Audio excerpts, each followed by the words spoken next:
any myths out there that entrepreneurs have about VCs that make your jobs harder? The classic myth is the venture investors want to invest in me and take control of my company. And trust me, I've been doing this for 20 years. I have a fund. I've been on 40 boards. I've been in partnerships. The last thing we want to do is to take control of the company from there. That is the worst outcome for venture capitalists. We don't know how to run companies. We don't have time to run companies. We have a lot of children. Some of these venture capitalists are on 12, 15 boards. It's the last thing anybody wants.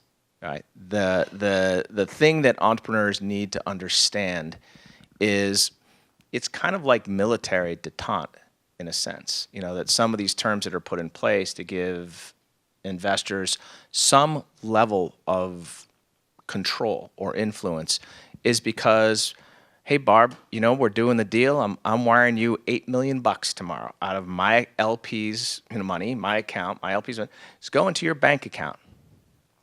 You could hop off to Uruguay and where there's no extradition treaty, and I'd never see you again.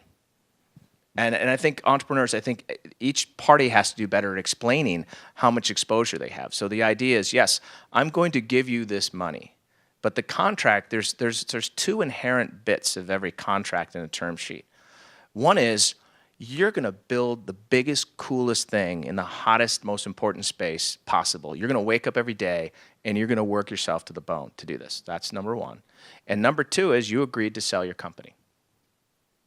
A term sheet, if you look at the terms inside, you have agreed. I have power to invoke a sale of your company because my business model as a venture fund is I have to buy your shares and then I have to sell them or I don't have a business model. And if that doesn't work for the entrepreneur, then they shouldn't take the money. I think venture capitalists should explain that to every entrepreneur they sit with. Before you sign this term sheet, I want you to recognize something. You have agreed to sell the company. And I don't think people understand that. And that's the misunderstanding. I think is probably the source of 90% of the problem. Is that we were talking about this earlier. Entrepreneurs don't understand a venture capitalist business model, and so they don't understand that venture capitalists have to return capital.